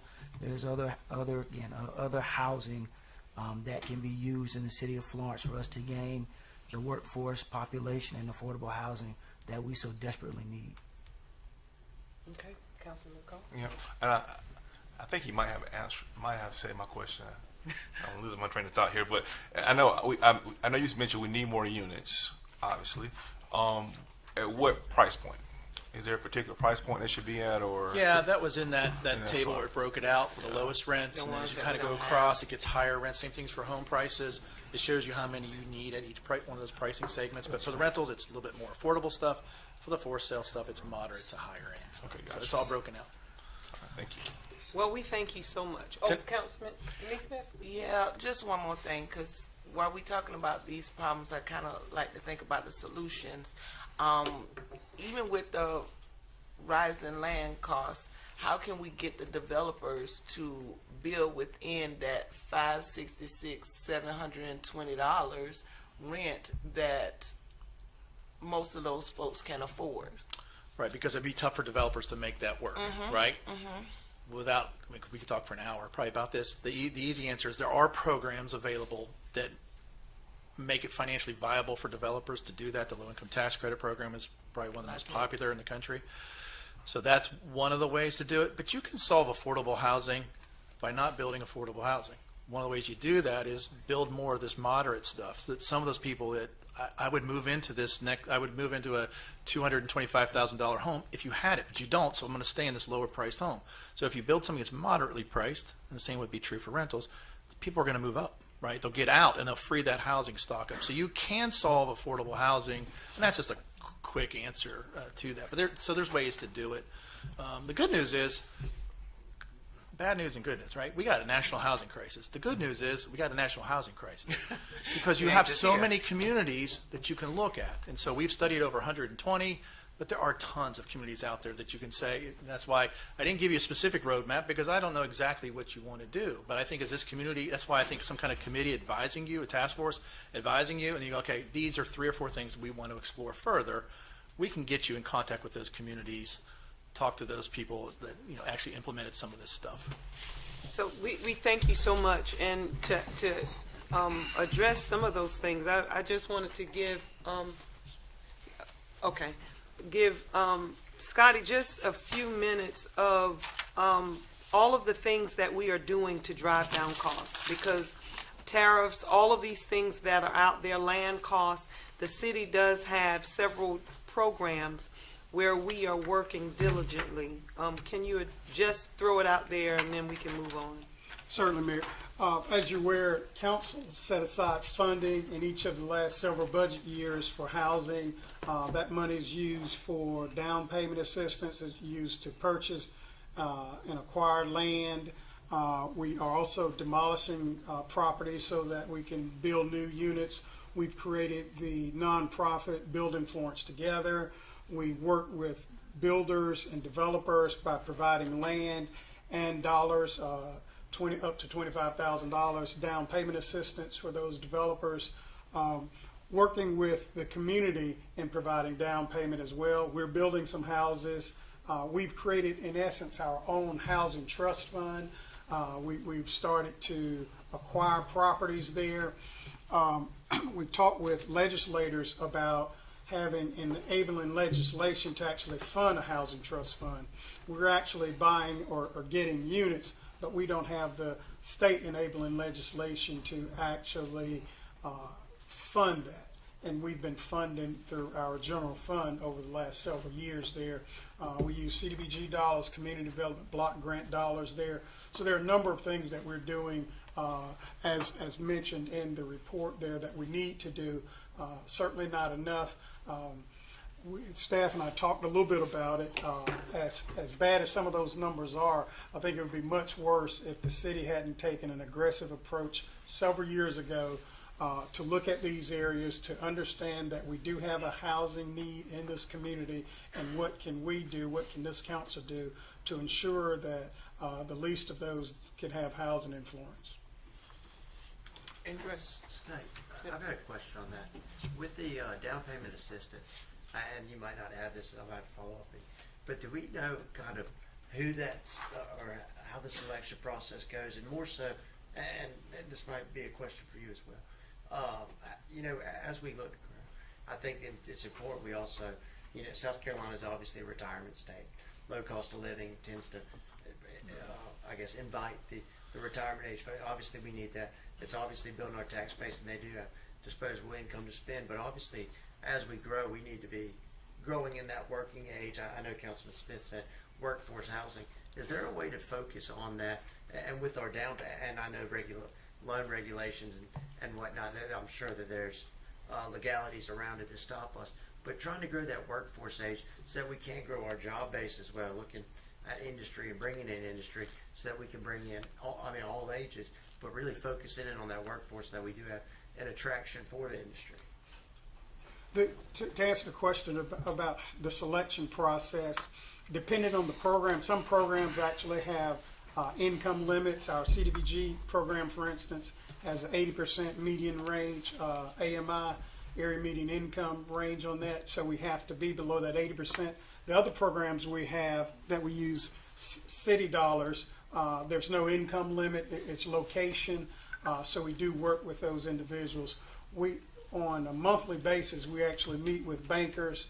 In this room here, we average about 30 people to come in, and the bankers will talk about all those things to get people mortgage ready there. And then it's just first come, first served basis. Thank And I'll just make a quick comment. One of the segments that you aren't projected to hold on to is those people that are under age of 35. First off, Florence, you're no different than a lot of communities around the country. What we're seeing around the nation is a lot of those people under age of 35, they're heading to the metro areas, right? They're heading to the bigger cities that have all the opportunities, cultural attractions, certain employment aspects, whatever it might be. So that's not alarming, but I also understand you want to hold on to the young people. So part of that is just make sure you have housing for young persons, young families that they can move into. And right now you don't have a lot of it, except for that for sale product that's under $200,000. Again, that comes with some baggage. So anyway, you're not unusual, but you got some work to do. The other thing I'll say, because the city manager mentioned it, I didn't give you guys enough credit. I do some in the study, but I know you've done a lot of things. You have a lot of good programs.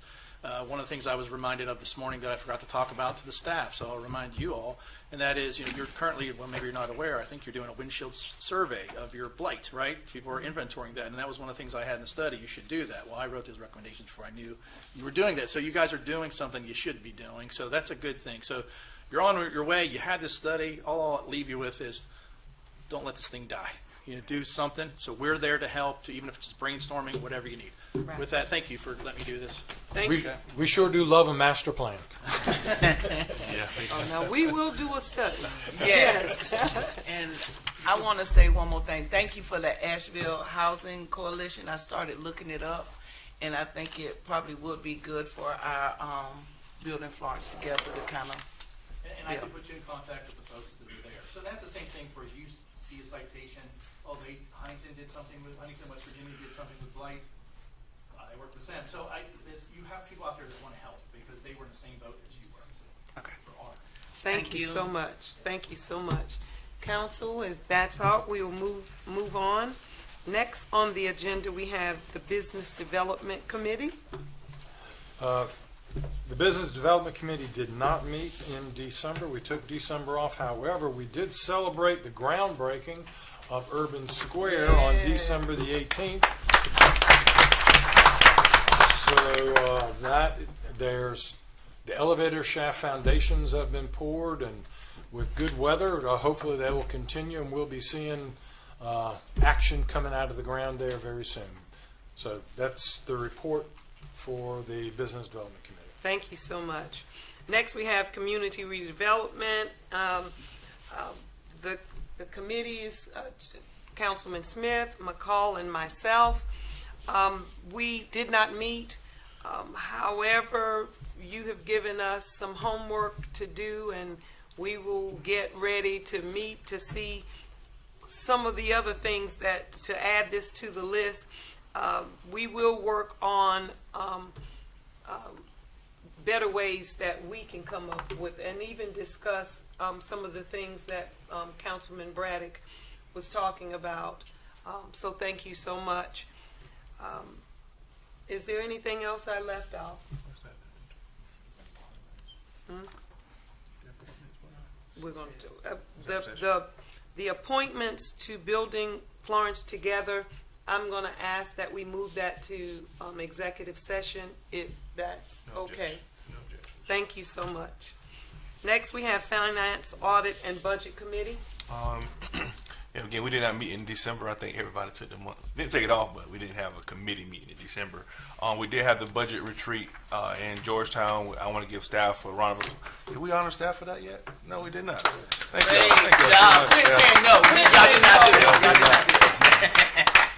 Thank y'all so much.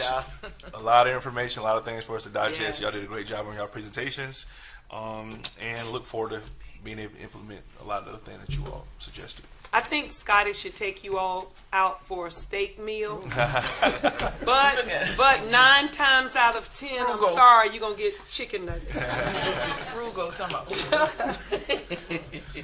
Yeah, so that is it. We will now ready ourselves for executive session. Council, what say ye?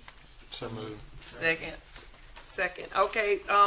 For discussion regarding appointments to boards and commission, for discussion regarding economic development project located downtown Central, and then for discussion regarding personnel matter, and then Then we will return after executive session. Thank you so much.